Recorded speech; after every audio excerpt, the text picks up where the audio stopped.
in today's video, we're going to deal with something that a lot of researchers and academics are struggling with. It's that one thing that sits on your to-do list that you keep postponing to tomorrow and the day after and the day after. Those important but not urgent things that Stephen Covey refers to. Now, in academia, it may be, tackling that data set or writing the first draft of a paper or untangling the difficult methodology section.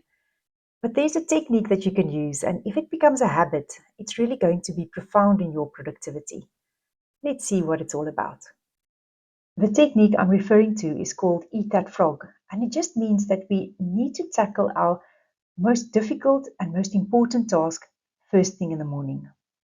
Now, it has been made famous in the book of Brian Tracy called Eat That Frog, and it refers to the quote of Mark Twain that says, "If it's your job to eat a frog, it's best to do it first thing in the morning.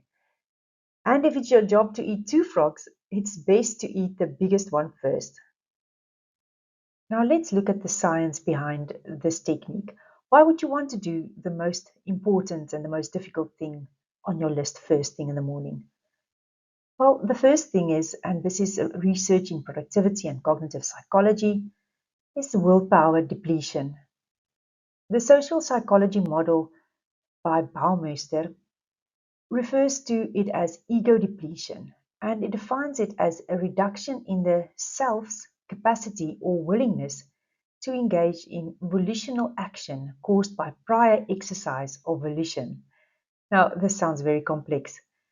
And although researchers are not sitting around the same table at this, the model basically suggests that willpower functions like a muscle that fatigues as it's used throughout the day. So tackling difficult tasks early capitalizes on your peak willpower reserves. Then secondly, we have decision fatigue. Research demonstrates that making decisions progressively depletes our cognitive resources. Starting with your most challenging task preserves these resources for when they matter most. And then there's intrinsic rewards. Completing difficult tasks early releases dopamine and creates a sense of accomplishment that can fuel productivity throughout the day. And reduced anxiety. Research shows that pending tasks create a cognitive load called the Zeigarnik effect. So our tendency to remember uncompleted tasks more than we remember the completed ones. Of course, makes sense, eh? Unfinished tasks are also linked to stress and reduced well-being. So tackling the most anxiety-inducing task first reduces this cognitive burden. So what are our academic frogs? It's often high-value tasks, tasks that really have an impact on your future, important tasks. They are often complex and cognitively demanding, and that's maybe why we are postponing them to the next day and the next day. They are sometimes ambiguous and slippery, and that's often because we haven't defined them well and we don't know what it entails. I often refer to these tasks as those, it's a misty mountain, and we need to do something to remove the mist so that we can see the pathway up the mountain. They are frequently postponed because they are so complex and high value stakes, and they just causes anxiety. And these are our academic frogs, the typical things that we need to tackle first thing in the morning. Here are some common frogs from the research world.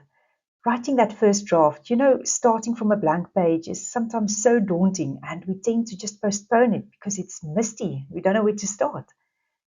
The data analysis can sometimes be also an area that we postpone because it's sometimes daunting, it's difficult. We are often scared of statistical analysis. Learning new methodologies. Again, it's an area that we need to pioneer. Addressing reviewer comments, and maybe not necessarily because it's a complex thing to do, but because it is something that we really need emotional strength often. Oh, by the way, I saw a brilliant comment on LinkedIn the other day where the person said they are not giving reviewers' comments emotional power anymore. They're just seeing it as an item added to their to-do list. What a brilliant way to see reviewers' comments. Okay, back to the presentation. Preparing for presentations, also because we associate presentations with something that's anxiety provoking, and grant application, often an area that we don't veer into so much and easily postpone for that reason. We now know what the typical academic and research frogs are. We understand the science behind it, and it's now time to figure out what are we going to do about that. So I've got a 5-step process which I'm going to share with you now. Firstly, and most importantly, is to identify your frogs the night before. You can identify your frogs as part of your weekly planning. That's perfectly fine as well. And when you set your goals, don't set vague goals. Work on thesis, it's too vague. Be very specific. Write first draft of limitations, 500 words. And so that in the morning when your 2-hour writing session is coming up, that you know exactly what you're going to work on. Now, I know we are referring to eating your frogs early morning. It is possible that you don't have a writing session early morning and that your peak productivity time only happens after work or in the late afternoon or in the evenings. Um, so then it just means that at the start of your working session, tackle your most important frogs first.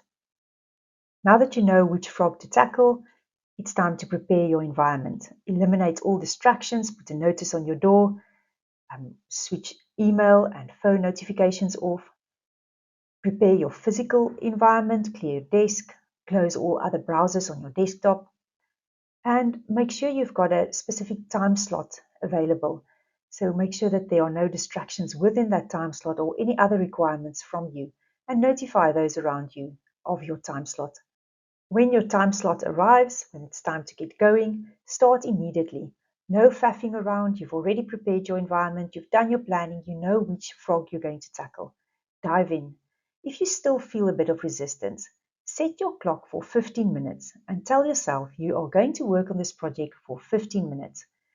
And then when the 15 minutes is over, you will, because you've broken down that initial resistance, it will be much easier to go on for the rest of the 60 to 90 minutes.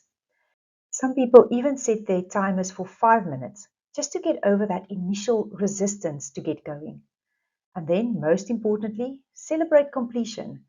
Be it to go for a lovely walk around the university campus, or even phone a friend, scroll a little bit through social media. Find something where you can just celebrate each small milestone that you've achieved. The Eat That Frog technique needs some customization. The traditional advice to tackle frogs first thing in the morning should be adapted to your personal peak productivity period. So if you generally work better in the evening, schedule your frog eating for the beginning of your productive hours, whether that's 10 a.m. or 8 p.m. Working according to your energy levels is another super productivity strategy. And now, what if you work on a collaborative project with lots of other people? When working in research teams, coordinate the frog eating sessions where the team focus collectively on challenging aspects of the project without any distractions. And that's followed then by a debriefing or a celebration of the process and of one's progress specifically. And for teaching academics, during teaching heavy periods, identify smaller frogs that can be tackled between teaching commitments in the available time slots, rather than waiting for that mythical perfect research days that rarely materialize. Now it's your turn. List 3 challenging tasks in your current research. Rank them by importance and impact. Break down your top frog into manageable steps. Schedule a specific time to tackle it tomorrow, the day after. Plan your environment for success. Of course, there are always some frequently asked questions. The first one, how do I choose between multiple important frogs? Apply Mark Twain's original advice. If you have to eat 2 frogs, eat the biggest, ugliest one first. So which task would create the most significant progress in your research? Which would relieve your anxiety if completed? Prioritize that one. Then secondly, what if my frog requires resources and input that's unavailable first thing in the morning? Prepare alternative frogs for such situations. Always have an important backup task identified that doesn't depend on external factors. So you're never left without a meaningful morning task. And then lastly, I tried this, but I still procrastinated. What now? Examine whether your frog might be too large or too ambiguous. Try breaking it down further or defining it more precisely. What done looks like for this task. What is it? What does it mean to be done with this specific frog?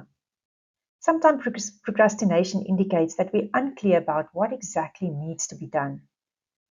So explore what's behind it all. And there's a blog post, and I'll leave the link in the description box below this video, where I gave much more detail about procrastination. And I would love to hear more about your thoughts in that area. So tell me in your comments, what are you struggling with? What is your academic frog for today? What are you going to tackle? And what have you been postponing for a long time? And how did you feel once you actually conquered that frog and you completed that task? So some key points to remember: tackle that high value, difficult task first, leverage your peak cognitive energy periods, be specific and be prepared, start with just 15 minutes, and track your progress and definitely celebrate each milestone. If you found this video helpful, give it a like, subscribe to the Research Masterminds YouTube channel, and if you're a PhD student and you would like to get more support, join the Research Mastermind Success Academy. It's a membership for PhD students where we help you to work at the pace of your ambition without sacrificing your sanity. Consider it, have fun, and go and eat that frog first thing tomorrow morning.